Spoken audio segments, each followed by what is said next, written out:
I was just jolted out of my sleep. It sounded like a freight train was coming through. A lot of noise, and then the sirens went off. Right now we've had numerous structural collapses, gas leaks, obvious injuries. My neighborhood, like a couple blocks over, is just destroyed. You could walk anywhere in this neighborhood this morning. You'd see damage everywhere.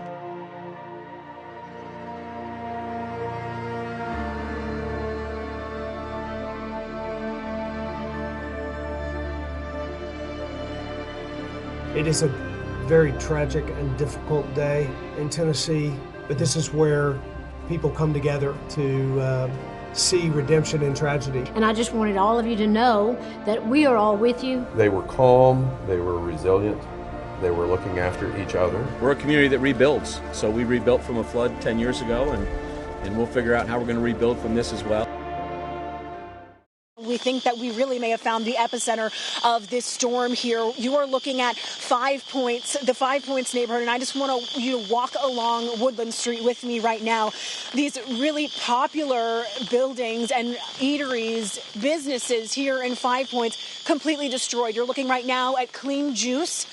I mean, a downed tree in front, just completely devastated. This business next is the soda parlor. You can see all of the windows were shattered. You hear those fire alarms still going off. Look at how this tree was bent here right in front of the store, and that metal siding just completely wrapped around it. I mean, it doesn't even look real. It truly feels like we're on the set of a movie right now. The way that this debris is just completely collapsed and piled up here. This is Burger Up, another very popular restaurant with multiple locations around Nashville. And if we just look straight ahead here at the intersection of Woodland and 10th Street here in 5 Points, I mean, it really just tells the story of what East Nashvillians are waking up to. When everything calmed down, did you go outside? Well, it was pitch dark outside. It was very dark, and I could see that there was nothing across the street from me. I heard some screaming, and it was our neighbors crawling from their house was across the street, and it landed in my yard here, and she was crawling to our door on her hands and knees, and there was some very injured young men and a young lady there broke their leg, and it took a while for the rescue to get here, and they was in my house bleeding. Had to have 70-something stitches and broke their leg when they got to the hospital. There's so much activity here, Tom, and matter of fact, it's kind of difficult to hear you because there's this hum of chainsaws everywhere you go. I have found one of these homes that's under construction. I feel like you can find this anywhere in Nashville, but here in North Nashville, this is a home that's under construction. It's like matchsticks at this point. When you're in an EF2 tornado, something like that is just going to get blown off its foundation. I'm in an alleyway. Cockrell Avenue is just behind the camera. We're between 16th and 17th. Here's another hub of activity. I mean, you cannot go more than one street without finding lots of people gathering, congregating, trying to help, do whatever they can. If you go up into this yard, Brandon, my photographer, is with us here. What you'll see is so many people everywhere just with the chainsaws, trying to work through getting those trees, the fallen trees out, and then you see people carrying them away. Plus, I've seen lots of trash bags here. I've talked with people, Tom, during these last few hours that I've been here that keep saying, I don't live in North Nashville, but I came here because I wanted to volunteer. This is an underserved area, and this is a place that we need to make sure that we are keeping on the radar, because East Nashville and Germantown are getting a lot of attention, but North Nashville was hit just the same. So we'll be out here bringing people's stories for you throughout the night. Right behind me is what's left of the Hopewell Missionary Baptist Church. Now I want to show you what's happened just moments ago. Right now, members of the church have gathered, and they are saying a prayer in a circle for their faith and for this neighborhood. You can hear it right now if you listen in.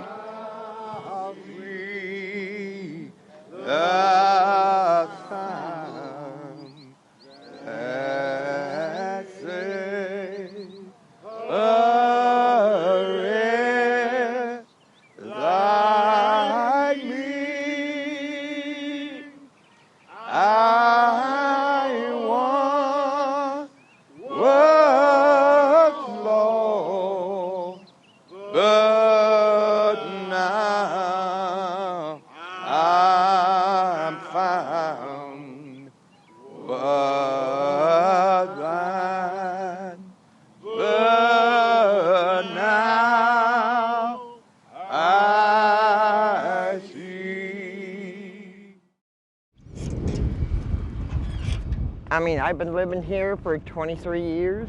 We have always gone without getting hit. On a walk through their Putnam County neighborhood, Robin Roundy and daughter Autumn can't believe so much that's been familiar for so long is gone. I just never thought it would happen to us.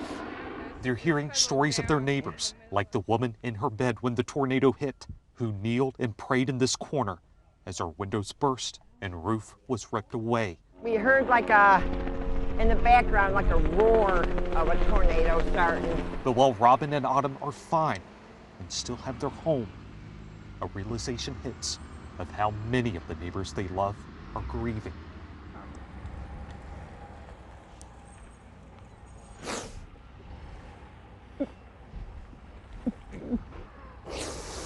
It's hard seeing it like this. I just feel so sorry for the people that have to lose their lives over it. But Robin knows these people, knows they'll rebuild, knows they'll be a comfort to each other in a painful time. And we gotta stick together, pull everything together, and hopefully we can get our community back into shape. Start all anew. We're right now at the middle of the walk right now at the moment, and you can hear what people are chanting, Black Lives Matter. They've been really on brand. The crowd at total has been very peaceful in everything that they've been saying and the way they've been demonstrating here today, listing the names of those that they believe died at the hands of police brutality. And it's been a wide mix of people, thousands of people here, black people, white people, really just everybody here in the Nashville community coming together. Again, they've been very, very peaceful. We started at Legislative Plaza, and we have marched all the way here. We're on Broadway right now, making our way kind of back toward the Capitol area. You said you got maced? The crowd got wild, and I went to go grab my shoe because someone took it off, and I was like, I'm getting my shoe, and the officer just tackled me to the ground. They started spraying me. Your eyes are very red right now. I just got done putting water all in them. Okay. I mean, is something else going on in there? What exactly have you been seeing? They started throwing rocks at the cars, and I tried getting my shoe from the car, and they just thought I was throwing rocks, and they just started spraying. But this thing was peaceful otherwise until whatever is happening right now. What do you think about what's happening? I think it's insane, and they could handle it differently. Oh, it looks like people are pushing and shoving police. If you see that, okay, yeah, they're seeing it. Throwing water bottles at them. It's becoming a little bit of an altercation from our viewpoint. People are starting to run this way. There is a fire inside the courthouse. Somebody broke a pane of glass and threw some incendiary device inside the courthouse. We see people running away now. We just saw something blow up a little bit, some fire brought into the greenway space. Saw kind of an explosion in the middle of a crowd. If you can see that, it's a firework. Oh, it's fireworks. People brought fireworks. We need to get back, Alan. The whole looting part, this is cause and effect.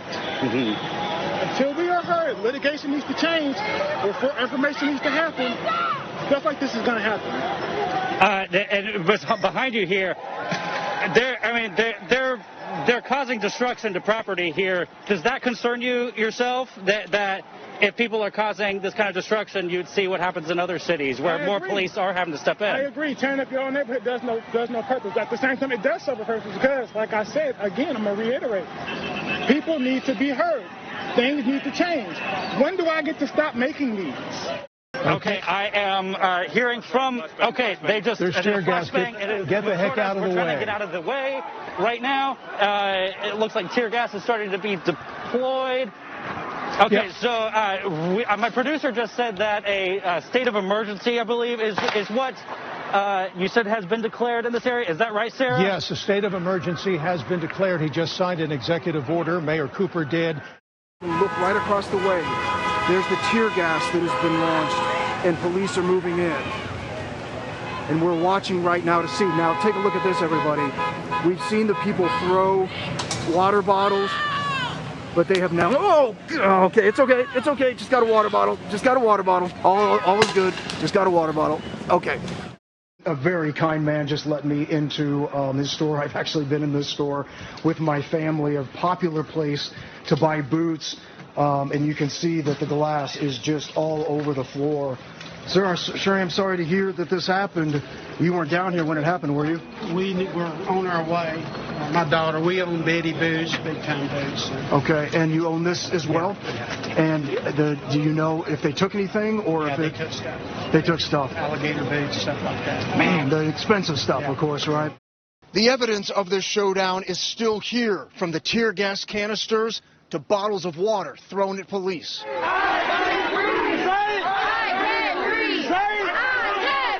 Even with police watching. There is now a 10 p.m. curfew. Anyone outside after that curfew will be arrested. And warning of an impending curfew. Protesters show just how far they'd go to display their anger, whether it be setting fire to a flag in a speeding car or pelting police cruisers and the officers themselves with water bottles. Once the curfew arrived, so did the tear gas. As police advanced, crowds took off running. Metro Police, there's a curfew in place. Making another stand at 3rd and Union. You will be arrested. Once again running, though, as police moved towards them. A city getting a taste of a kind of anger sweeping the nation. Jeremy Finley, News 4 Nashville. News 4 Investigates has obtained internal emails that show the company in charge of the Juvenile Justice Center says they are not entirely at fault. Our chief investigator, Jeremy Finley, with us tonight, continuing to dig into what allowed these teens to escape in the first place. Sure, Tracy. So today we obtained emails that boils down to this. The 4 juveniles that escaped and have caused so much turmoil this week should have never been allowed out of their cell that night. There's a hard rule in the Juvenile Justice Center: no kids out of their cells past 9 o'clock. But when you look at the internal reports, when the teenagers were allowed to be on the cleaning crew on Saturday night, 9:40. And there's more.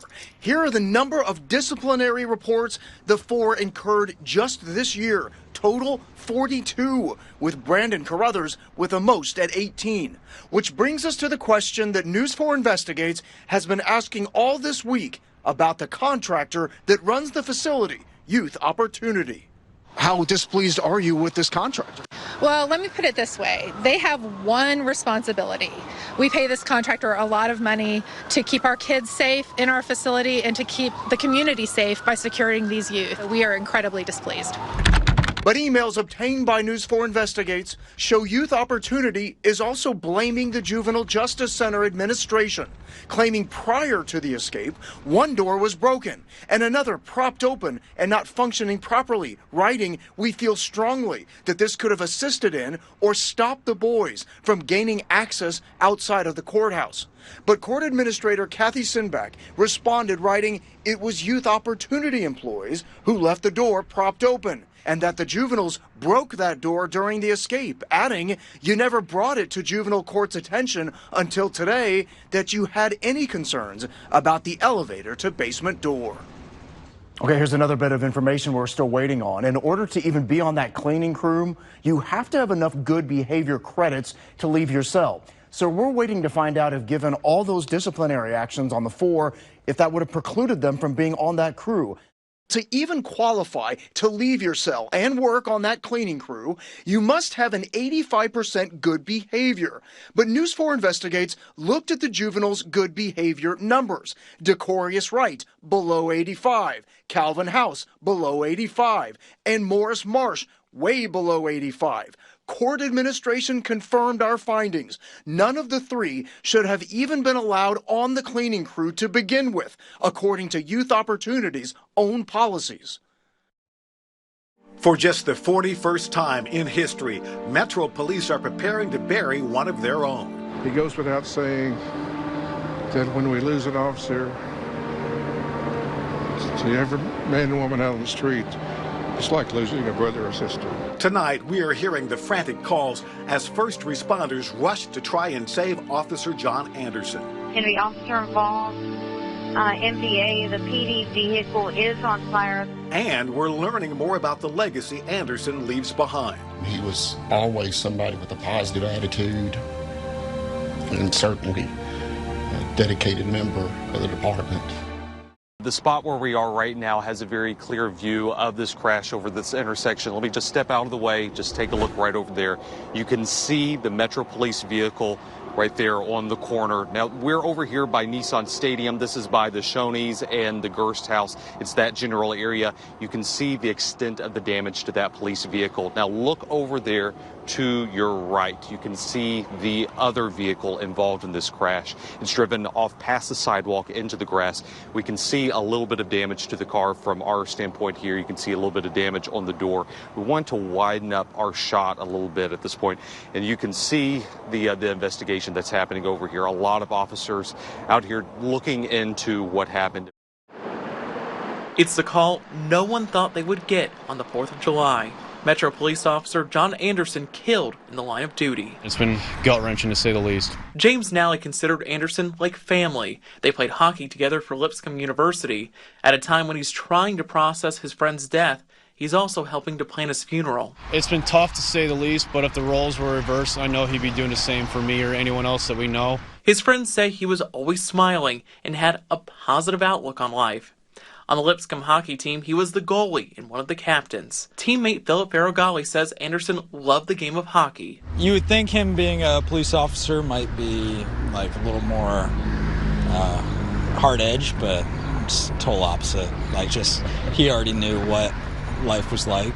The 4-year veteran officer at the Central Precinct also had an 18-month-old son who will never get to know him. His friends have no words to describe that. They hope support and prayers from the community will help as they grieve. Just everyone loved him. One of the best guys I've ever met in my life. Tonight, an urgent search for a prison escapee intensifies. Take a good look at your screen right now. Curtis Ray Watson has now been on the run for more than 36 hours. These are the most recent pictures of him. Watson escaped a West Tennessee prison Wednesday and killed Deborah Johnson, a prison administrator. Why did you have to, do this to our mother? Right first. Why? Why? That lingering question is the reason the Johnson family wants Curtis Watson captured alive. I need to know why her, because she didn't deserve that. Since we last spoke with Deborah Johnson's children, more details have surfaced about the brutal way her life was taken. It's hard to know that she was murdered in the capacity that she was. The details just don't matter to me, because at the end of the day, my mama is gone. As they wait for this small piece of closure in the form of Watson's capture, life without their beloved mother begins to come into focus. She's not going to be able to things like see me get married and see my grandchildren. And Shay has a kindergarten daughter that she was just so excited about hearing about our first day of kindergarten on Monday. Watson was found only 10 miles from the prison he escaped from. He's now being held in Tipton County. They're letters and documents not intended to be made public, but Watson writes to News 4 Investigates he wants this to surface. He sent News 4 Investigates copies of letters with a heading of his public defender, all in the same font, writing of a plea deal offer based on DNA evidence at the home of Deborah Johnson. News 4 Investigates confirmed with another source close to the case that the offer has been made. The letters come 8 months after Watson was on the run for days last August, after escaping from West Tennessee State Penitentiary.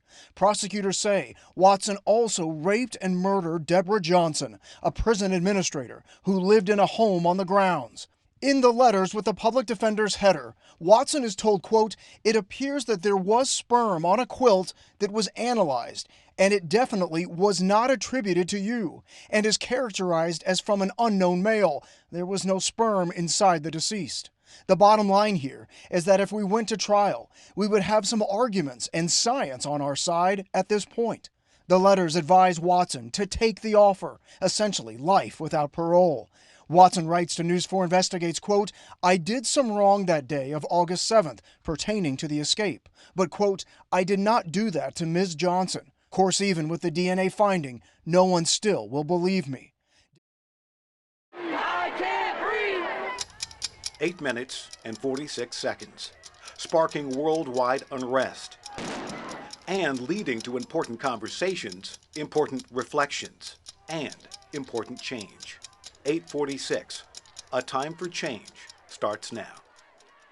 Good evening, and thank you for joining us. I'm Tom Reynolds. And I'm Tracy Cornett. As we navigate this unprecedented time, News 4 is working for you, offering expert insight and moving personal stories to peel back the layers on all that's being felt and discussed here in Middle Tennessee as we figure out how to move forward. We started with a discussion on some of the most critical questions facing our nation right now, at a place where thousands visit every year to learn more about civil rights. Thank you for joining us. We are in the Nashville Public Library Civil Rights Room, and we have a panel today to talk about a very important issue for a lot of Americans right now, the people in Nashville and surrounding communities. We are joined today by Judge Sheila Calloway on my left, and next to her, Senator Gilmore. And next to her, we have Dr. Sekou Franklin, and of course, Deputy Mayor Brenda Haywood. Thank you all for being with us today. Thank you. First off, let's talk about what happened in Minneapolis. When you saw the footage, when you heard the story, and you saw what was going on, what was your reaction? All of us, I think of the age when we've seen a number of black men and black boys get killed, even from Tamir Rice, who was just 12 years old and had a toy gun. But somehow this particular killing really tore at my heart. When I was a little girl, my grandmother used to tell me stories about some of her friends and relatives being lynched, and they would just disappear, but it would be whispered and no one would talk about it. But now with the videos and the cameras, the whole world can see it. I think in Nashville, to move forward, if activists and politicians and communities really want to move forward, I think we need to remove the police chief, in part because I think he's obstructing reform. If we don't start there, then I just think Nashville is going to continue to see roadblocks as we move ahead. Families don't have to match. His friends would say, "That's not your mom. Where's your mom?" And he'd say, "That's my mom. People don't match. Families don't have to match." It is the simple yet profound explanation Claire Carrico's 9-year-old son has been taught to offer. Adopted from Congo 6 years ago, Daniel is her youngest of 3. At that point, we did not know what we did not know about being black in America. I'm still confronting that in my daily life. With his homecoming came new picture books, decor, and a lifelong learning curve. I didn't notice that until I had this child coming home, and he needed to see representation of himself and his beautiful skin in the things around his own home. I wish that it didn't take me having a black child to have realized all of these things. One of those realizations came with teaching her oldest to drive. We all realized in that conversation how different that will look when Daniel is 16. You need to realize that you may not be threatening, but you may be perceived as threatening. Just because of what you look like. These are the kind of conversations Carrico says they will wait to have. Just trying to give him the self-esteem that his skin color deserves, for now, is our goal. Some conversations can't, like the one after a self-portrait assignment in kindergarten. "Mom, I colored my hands brown, but there were no brown circles for my face." And I just thought, wow, I didn't realize we would have to have a conversation in kindergarten about that. Or the ones radio host Amy Brown is having with her 2 Haitian children amidst unrest in our nation. He just put his hands in the air and was like, "Wait, I do not understand. God made us equal." But then we had to sit there and explain to him, "You're right, but unfortunately, there are some people that treat other people differently because of the color of their skin.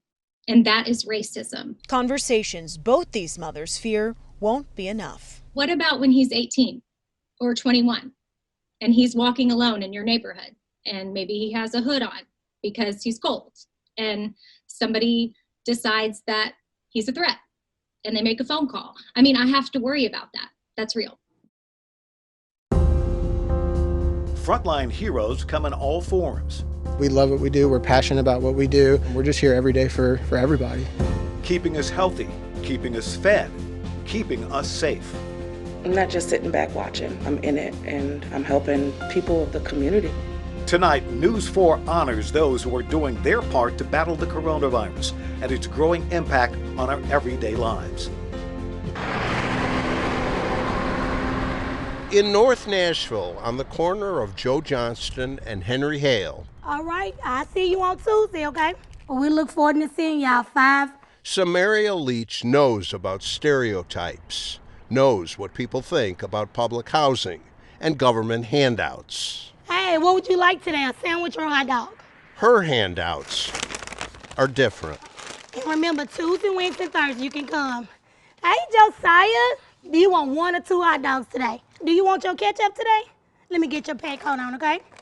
Schools are closed, lunch programs shut down, and low-income families still need to eat. The slapping and wrapping is up to her. Mayo on white bread. Fresh hot dogs disappear in tinfoil. Every day a child can either get a hot dog, a ham sandwich, turkey sandwich, or bologna sandwich. Hey, boys. Hey. 3 days a week here to serve. From her back window. Mom, did you want a bag today as well? 50 lunches ready to go.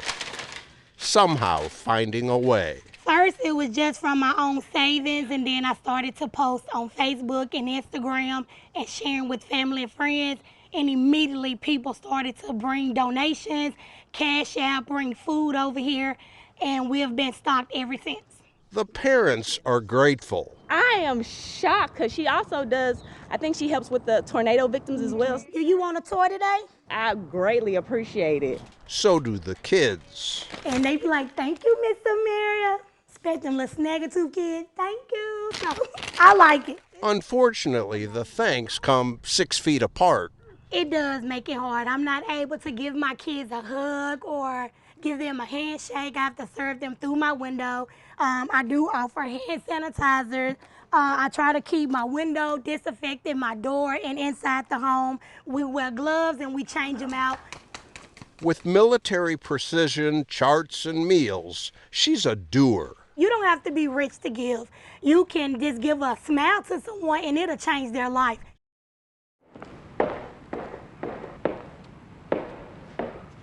On an otherwise empty stage, Dr. Dina Bennett fills the silence.